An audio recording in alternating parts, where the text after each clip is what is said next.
Bonsoir, émission spéciale de reportage cette semaine sur la seconde guerre du Liban dont on commémore le 8e anniversaire cet été.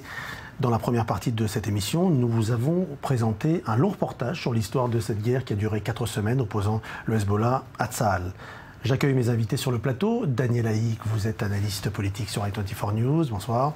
Bonsoir. Raphaël Jérusalemi, vous êtes un ancien officier des renseignements militaires israéliens. Bonsoir messieurs. Nous allons comprendre avec vous les enjeux et le bilan de cette guerre, mais aussi de tenter un parallèle entre cette guerre de 2006 et celle qu'Israël mène à Gaza contre le Hamas. Avant cela, je vous propose de voir ou revoir un extrait du film de Tami Harel et d'Iran Musli. Puis nous revenons sur le plateau avec nos experts. 12 juillet 2006, à 9h30, les forces du Hezbollah lancent des dizaines de roquettes sur les villes du nord d'Israël. En même temps, le Hezbollah attaque le périmètre de sécurité tout près de la frontière avec Israël, ici, dans le village de Zarit, et y attaque 2 véhicules de Tsahal où se trouvaient Eldad Regev et Ehud Golvasser, qui étaient à un jour de terminer leur réserve militaire. Ces derniers ont été blessés et kidnappés. Pendant les premiers jours de la guerre, les cibles principales des attaques aériennes de Tsahal se sont concentrées dans la région de Beyrouth, et ce, avec le soutien de la communauté internationale. La réponse du Hezbollah est forte.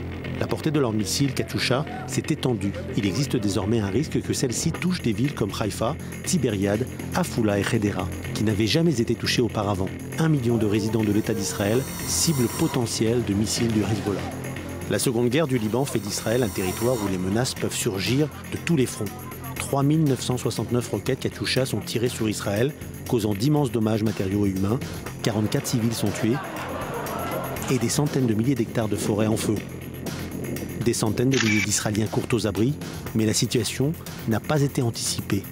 Les infrastructures manquent. Le quartier de Daïya, à Beyrouth, le bastion du Hezbollah, est dévasté et devient aux yeux du peuple libanais le symbole de l'agression israélienne. 8 ans plus tard, les images de la guerre restent dans la mémoire collective israélienne et libanaise, comme le rappel du prix terrible à payer pour une guerre, même justifiée. Daniel Haïk, qui a gagné cette guerre? Écoutez, 8 ans après, on peut dire que quelque part, l'État d'Israël, l'armée israélienne a remporté cette guerre, même si cela n'était pas évident au début.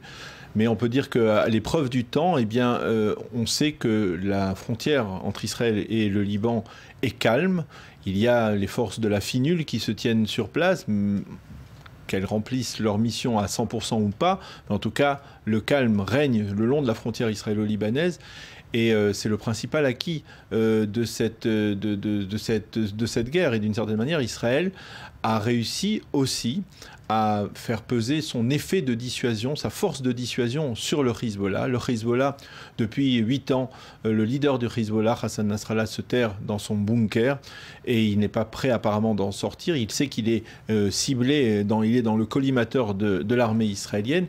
Et là aussi, quelque part, cette force de dissuasion a été extrêmement pertinente pour l'armée israélienne et elle a un effet 8 ans après, puisque finalement, aucun missile, parmi les dizaines de milliers de missiles qui sont pointés en direction du territoire israélien, selon l'ensemble des services de renseignement, eh bien, aucun missile n'a été tiré depuis 8 ans. Raphaël Jérusalemi, est-ce que les objectifs militaires ont été atteints? Tous les objectifs militaires ont été atteints. C'est ensuite les résolutions de l'ONU qui n'ont pas été appliquées. Mais en fait, le cessez-le-feu, c'est le même d'ailleurs cessez-le-feu que nous cherchons aujourd'hui avec Gaza. Donc la décision, la résolution de l'ONU était arrêt des tirs de missiles sur Israël, ce qui a été le cas et ce qui est le cas depuis des années. Mais la seconde résolution, c'était désarmement des milices opérant au sein du Liban. Ça n'a jamais été fait, ni par l'armée libanaise, ni par la FINUL, par les milliers de soldats des Nations Unies présents sur le terrain qui n'ont pas levé le petit doigt. Donc, vous dites victoire militaire, pourtant l'opinion publique pense plutôt à un demi-échec. C'est par rapport, effectivement, à 2 problèmes. Nous n'en rencontrons qu'un aujourd'hui, c'est le grand problème du dilemme de la pénétration terrestre. À quel moment, où faut-il envoyer nos troupes sur le terrain dans une opération terrestre. À la guerre du Liban, c'était très clair. Beaucoup de généraux, je pense à un des plus grands stratèges de l'armée israélienne, le général Yossi Peled, avait dit jusqu'au dernier moment ne pas entrer dans le Liban, ne pas entrer. Bombarder, armée de l'air, artillerie et armée de l'air, même la marine, partir de la mer, mais ne pas rentrer dans ce panier de crabes du Liban qui, comme le Gaza, vous n'affrontez pas un seul ennemi. Vous affrontez un ennemi principal, Hezbollah, aujourd'hui le Hamas, mais aussi tous les groupes terroristes autres qui sévissent sur le terrain, qui ne répondent pas du tout aux ordres du Hezbollah ou du Hamas, et qui font ce qu'ils veulent. C'est extrêmement dangereux. Et le problème second, qui a laissé un goût amer chez tous les soldats et dans la population civile, ça a été le problème de l'approvisionnement, le problème de manque de nourriture, de munitions des soldats sur le terrain. Oui, lorsque l'on parle de semi-échec de la Seconde Guerre du Liban, on veut dire qu'avant tout, quelque part, on a constaté, la population israélienne a constaté à quel point ni l'échelon militaire, ni l'échelon politique n'étaient préparés à cette guerre. On parle de carence en matière de munitions. Cela prouvait que l'armée israélienne n'était pas du tout dans une disposition d'esprit offensive. C'est-à-dire, il faut rappeler que cette guerre a été précédée d'abord de la fameuse seconde intifada qui a sévi pendant les années entre 2001 et 2004-2005. Cette seconde intifada a obligé l'armée israélienne à des rôles on va dire, de gendarmes à l'intérieur des territoires de la Judée et de la Samarie. Et puis il y a eu aussi, en août 2005, un an avant la Seconde Guerre du Liban, il y a eu l'évacuation des 8000 habitants du Gush Katif, cette enclave juive israélienne dans la bande de Gaza, dans le sud de la bande de Gaza, qui a obligé l'armée israélienne à se déployer de manière massive dans cette région et à donc avoir une mission d'évacuation d'une population, ce qui était tout à fait inédit dans l'histoire de l'État d'Israël, qui a été très mal perçu. Ça a provoqué des divisions dans la société israélienne, et on avait le sentiment que quelque part, donc l'armée israélienne n'était pas du tout prête à une offensive, et puis aussi l'échelon politique a paru totalement pris de court. Je rappelle que Ehud Olmert, qui a été élu en mars 2006 Premier ministre d'un gouvernement avec une dominante du parti Kadima, qui est un parti centriste, avait dit « Nous en avons assez de faire la guerre, nous en avons assez de combattre ». Et quelque part, c'était un peu l'état d'esprit qui régnait dans la société israélienne, en tout cas au sein des dirigeants politiques, de ne pas aller vers un conflit, surtout pas de territoires qui avaient été évacués par l'armée israélienne, comme par exemple le territoire du Sud-Liban qui a été évacué unilatéralement par l'armée israélienne en mai 2000. Alors, Raphaël Yerushalmi, y a-t-il une différence dans la manière dont a commencé cette guerre par rapport à celle que nous vivons actuellement?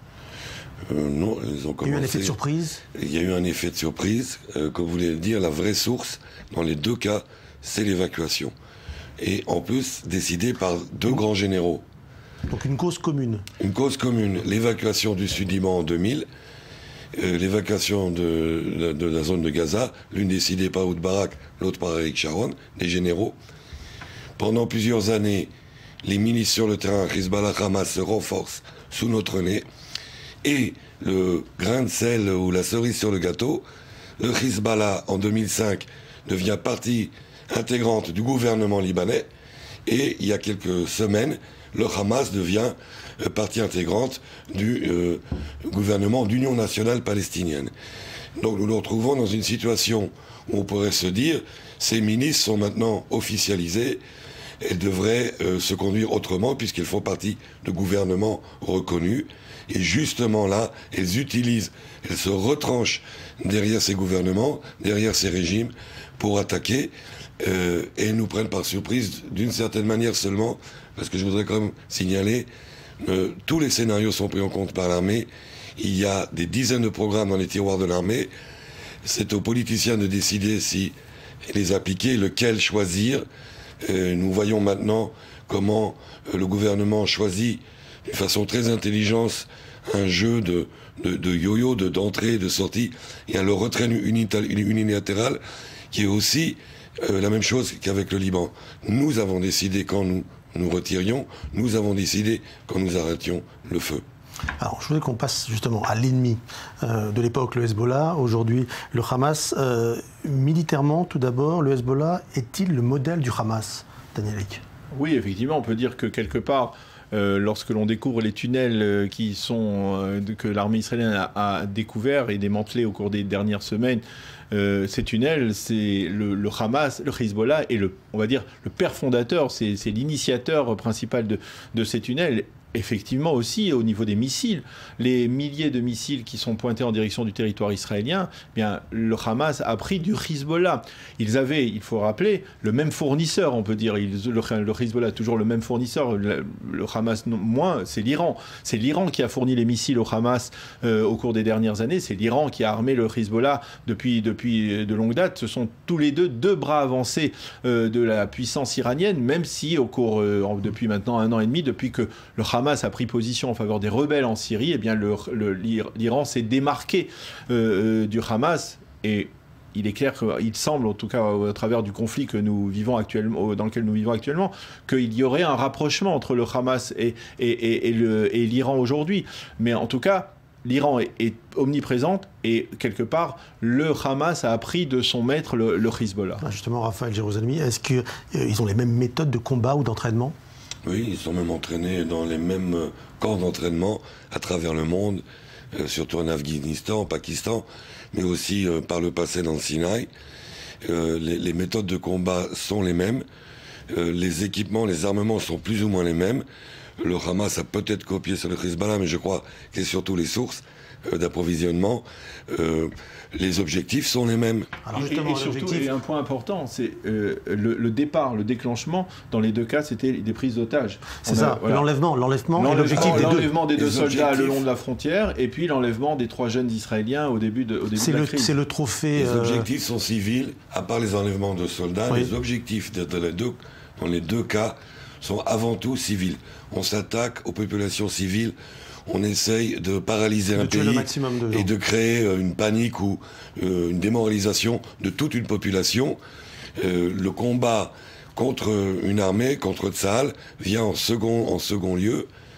Et en général, c'est important, le phénomène de démoralisation, il est valable tant pour le Hezbollah que pour le Hamas. Le Hezbollah, lorsque Hassan Nasrallah a voulu parler de la société israélienne, il pensait la connaître, il l'a qualifiée de toile d'araignée qui s'effrite au vent.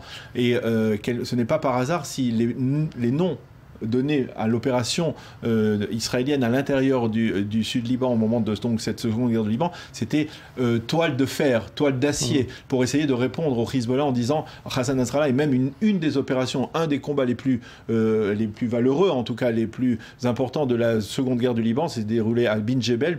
C'était symbolique parce que l'armée israélienne voulait qu'à cet endroit-là où Hassan Nasrallah avait prononcé ce discours qualifiant la société israélienne de toile d'araignée qui vole au vent, il voulait aussi montrer à quel point finalement il s'était trompé. Il y avait une guerre de symboles aussi pendant la seconde guerre du Liban, et là aussi on le voit quelque part, il y a une volonté du Hamas de démoraliser la population israélienne en tirant des missiles à travers l'intégralité du territoire israélien, et finalement on constate que dans les deux cas, et ça c'est important de le souligner, dans les deux cas la société israélienne a réussi à faire face à cette adversité. Elle s'est soudée, elle s'est cimentée, on a assisté tant pendant la seconde guerre du Liban qu'aujourd'hui, on le voit, c'est très marquant, à une véritable cohésion nationale et une volonté d'en finir avec les terroristes, que ce soit des terroristes chiites du Hezbollah ou les terroristes sunnites du Hamas. Alors même si la guerre n'est pas terminée, est-ce que cette guerre sera-t-elle aussi dissuasive que celle du Liban en 2006 ? Je crois que oui. Qui a ramené le calme dans le Nord ? Je crois que oui, qu'il y a beaucoup de leçons qui ont été tirées de la guerre du Liban qui sont appliquées aujourd'hui dans Gaza.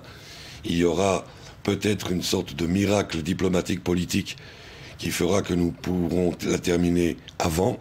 Mais sinon, nous irons jusqu'au bout. Je pense que cette fois-ci, et le gouvernement, et l'armée, toute la population d'Israël sont absolument prêts. La toile de fer est devenue une toile d'acier avec un dôme d'acier. Et donc, nous sommes prêts à aller jusqu'au bout. Il n'y a aucun doute que nous allons sortir vainqueurs. Mais la victoire que nous voulons, c'est pas une victoire sur un ennemi, c'est la tranquillité de notre vie à nous de tous les jours. Et nous l'aurons cette fois-ci. Daniel Haïk, un mot. Je crois que le Hamas a été extrêmement durement touché au cours des dernières semaines. Il ne le montre pas pour essayer de ne pas perdre la face, mais il a été extrêmement touchées. Il y a eu, au début, tout simplement, il y avait 1200 cibles qui avaient été déterminées par l'armée israélienne contre le Hamas, contre des positions du Hamas, contre des bunkers du Hamas.